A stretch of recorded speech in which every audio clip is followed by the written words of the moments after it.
مسلم شریف کی حدیث ہے، نبی رحمت صلی اللہ علیہ وسلم نے سیدنا فاروق اعظم رضی اللہ تعالی عنہ سے کہا، اے عمر، ایک شخص ہے، اس کا نام اویس ہے اور وہ قرنی ہے، اس کے کمر پر اس کی برس کا ایک داغ ہے، پہلے بڑا تھا، اب وہ تقریباً کم ہوتے ہوتے 1 درہم جتنا رہ گیا ہے، اب وہ موجود ہے، یعنی میرے وقت میں وہ موجود ہے، لیکن میرے پاس نہیں آیا، میری زیارت نہیں کی، مجھ سے بیعت نہیں ہوا، صرف اس وجہ سے اس کی ایک بوڑھی ماں ہے اور وہ دن رات اس کی خدمت میں لگا رہتا ہے، اور اس کی ماں کی خدمت کرنے والا اس کے سوا کوئی نہیں، تو اس نے ماں کی خدمت کی وجہ سے صحابیت کا رتبہ چھوڑ دیا ہے۔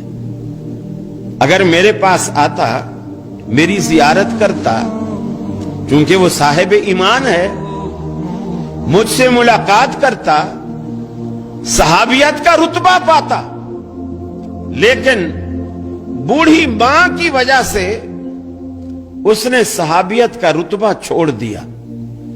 عمر، لیکن اللہ نے صحابیت کے رتبے کو بھی کھونے کے باوجود اس ایک بوڑھی ماں کی خدمت کی وجہ سے اللہ نے اسے وہ کچھ دیا ہے کہ وہ اپنے منہ سے کچھ بھی نکال دے، عرش والا اسے فوراً پورا کر دیتا ہے۔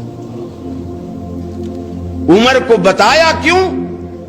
عمر، اگر تیری اس سے ملاقات ہو تو اپنے لیے دعا ضرور کروانا کہ اللہ اس کی دعا کو رد نہیں کرتا۔ حضرت عمر ڈھونڈتے رہے، رسول اللہ صلی اللہ علیہ وسلم دنیا سے چلے گئے، صدیق اکبر کی خلافت آئی، وہ بھی چلے گئے، حضرت عمر کی خلافت آئی۔ حضرت عمر کے دور میں کسی نے آ کر بتایا کہ امیر المومنین، جس شخص کی آپ کو تلاش تھی، میں اسے مل کر آ رہا ہوں، مینا میں ٹھہرا ہوا ہے، حج کرنے آیا ہوا ہے، ایک خیمے میں ہے، اگر آپ کہیں تو میں اس کو بلا لاؤں۔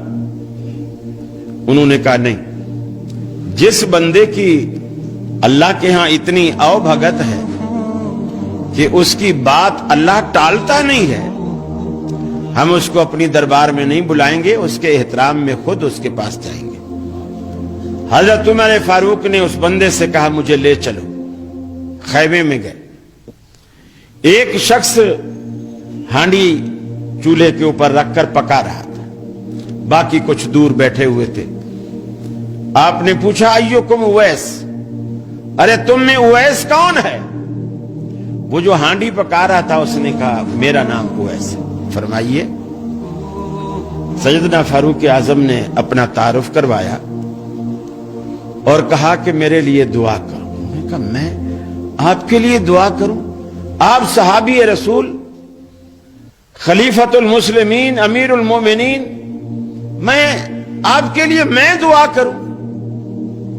فرمانے لگے، یہ میں نہیں کہہ رہا، میری خواہش نہیں تھی، مجھے تو پتہ بھی نہیں تھا، یہ رسول اللہ صلی اللہ علیہ وسلم نے کہا، اے عمر، اگر تجھے وہ شخص ملے تو اس سے اپنے لیے دعا ضرور کروانا، اس لیے کہ اللہ اس شخص کی دعا کو رد نہیں کرتا۔ وہ اس نے عرض کی کہ پھر فرمائیے، میں کیا دعا کروں، کیا دعا کروں آپ کے لیے؟ اسلام آباد والوں، اگر ہم ہوتے نا، ہم کہتے کہ اس دفعہ میں نے 40,000 والے کئی بانڈ خریدے ہیں، تو بس یہ دعا کر دو کہ پہلا، دوسرا، تیسرا سارے انعام میرے ہی نکلے ہیں۔ لیکن آپ جانتے ہیں سیدنا فاروق اعظم نے کیا دعا کی؟ فرمایا کہ میرے لیے یہ دعا کرو کہ اللہ عمر کے گناہوں کو معاف کر دے۔ حالانکہ جس کے دامن میں کوئی جھول نہیں، کوئی داغ نہیں، یہ محض اللہ کے ڈر کی وجہ سے